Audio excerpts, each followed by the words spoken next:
Welcome to the show. I'm your host, Valerie Boardman, and I'm really excited to welcome back Johnathon Gersen. You may remember Johnathon from our Doable Tip episode on Alzheimer's and communication, and the brain. Here's a quick look back. Really, every time you meet with them is different. Even with my partner Ernesto, we'd say we're going to the opera tonight, and he'd just forget, he forgot what an opera was, and he was an opera executive.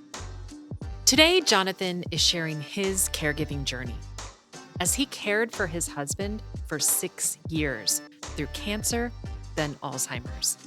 It was a unique perspective for Johnathon, having spent over 23 years working with Alzheimer's patients through his therapy practice. A difficult journey, even when you have all the training. Welcome to Desperately Seeking Senior Living, a podcast for sons, daughters, grandkids, and spouses who suddenly find themselves tangled in the search for senior living and care. If you like today's episode, don't forget to subscribe and check out our doable download in today's show notes for a printable summary of the show and a bonus tip from our guest. When you really get into the crux of taking care of someone, like I did with my partner for 6 years, it's a gradual process of really learning how to just be with them where they're at. And that's a tremendous challenge because we have all this stuff in our brain that says, this is the man I married, this is the woman I married, all these things that are kind of fighting the reality of it. I always was compassionate with him. I was always thinking about that. And your love for your partner will endure. It does stay. I was still very close to my partner, even though he got very seriously sick. But there was still that camaraderie, that kind of us against the world. There was still the marriage we had. And that doesn't die. And if you can always focus on us as a couple getting through a difficult time, it's much better than, I'm getting tired of this, I'm sick of this, I. The negative stuff makes me feel like, hey, I can't handle this. But when you say, look, we're going through this together, it's like a different attitude. And that really saved me in taking care of him for 6 years.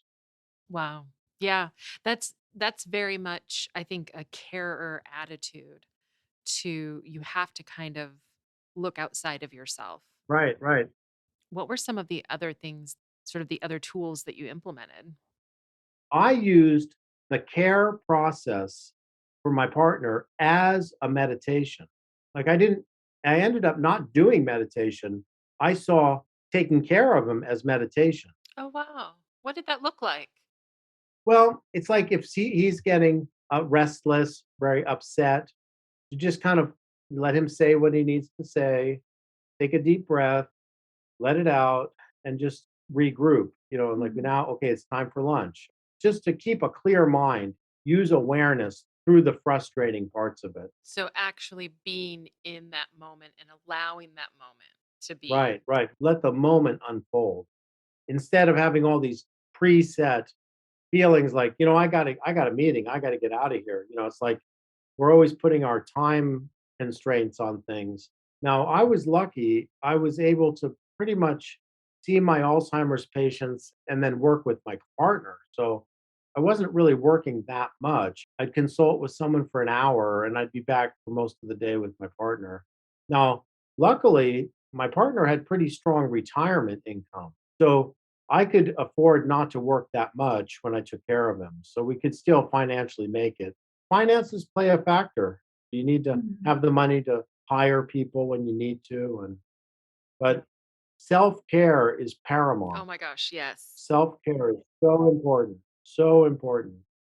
Get a massage, take a steam bath, just do things for yourself because that stress is a real killer. Boy, I think there is a statistic like 40% of dementia patients' caregivers die before the dementia patient. Yeah. We've been doing a lot on self-care, and yes, it is more stressful to take care of someone who has Alzheimer's and dementia than someone who has other physical ailments. Yeah, yeah, yeah. And so yeah, absolutely. It is so tough. How long did you take care of your partner? Well, let's see. He got diagnosed with cancer in 2015, And it seemed like the chemotherapy and the radiation and the surgery and the anesthesia really affected his memory. He just went really downhill right after that. So really for 6 years, he died in 2021. It was manageable at first, but it got really bad. I mean, I would say for about 3 or 4 years, it was really tough. I mean, it was definitely it was an ordeal. It was really an ordeal. So Did you hire people in to help? later, towards the end, the last couple of years, I hired.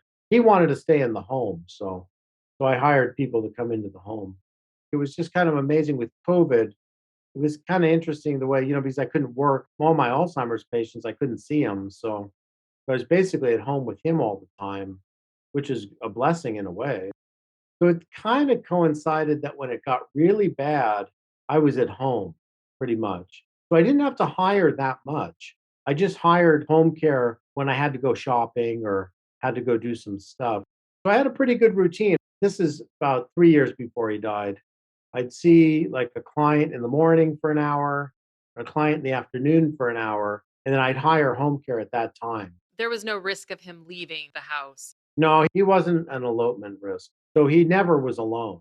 He always had someone there. I think a lot of families during COVID actually took their family members out of senior living communities. Yes, I heard that, yeah, Yeah, because they were working from home now and they had the ability to be home with their loved one. yeah. Boy, we'll be writing about this COVID period for a long time.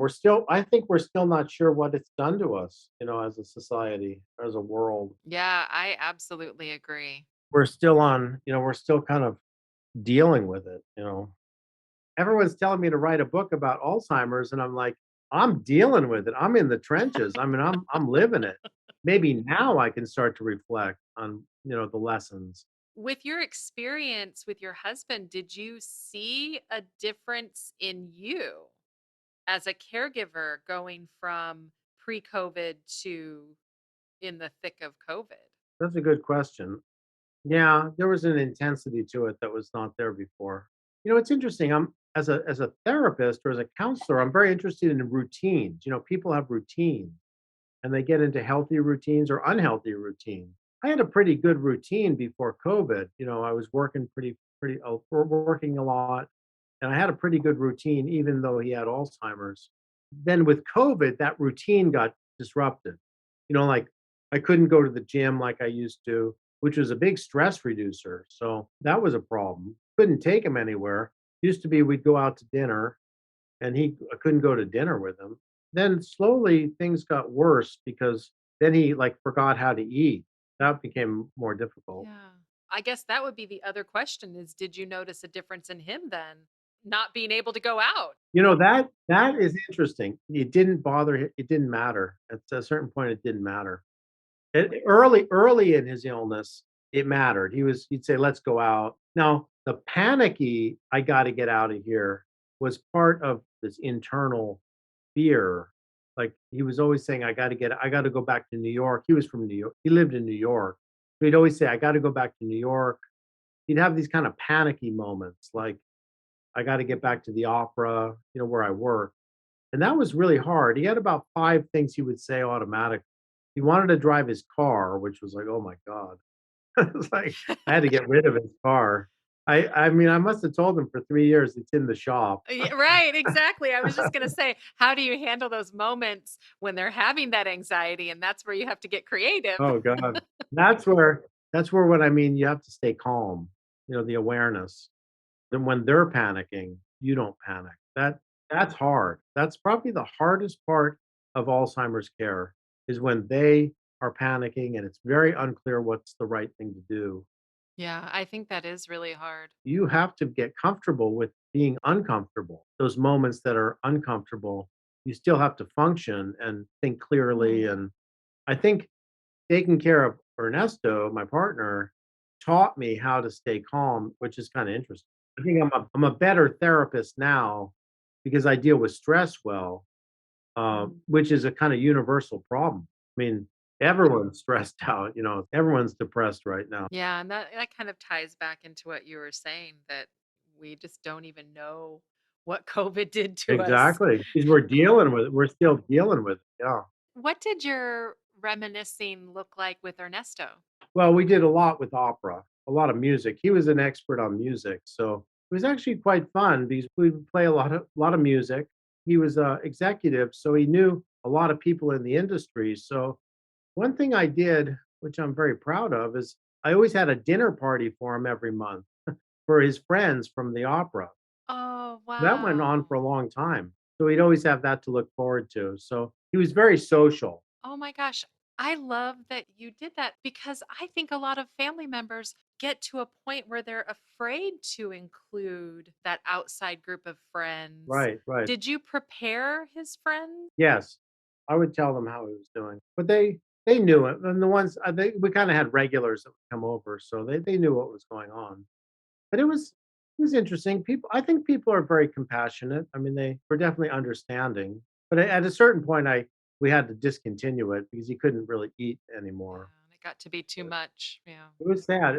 It became too much. He couldn't sit still anymore, and then he was eating with his hands. That was kind of embarrassing.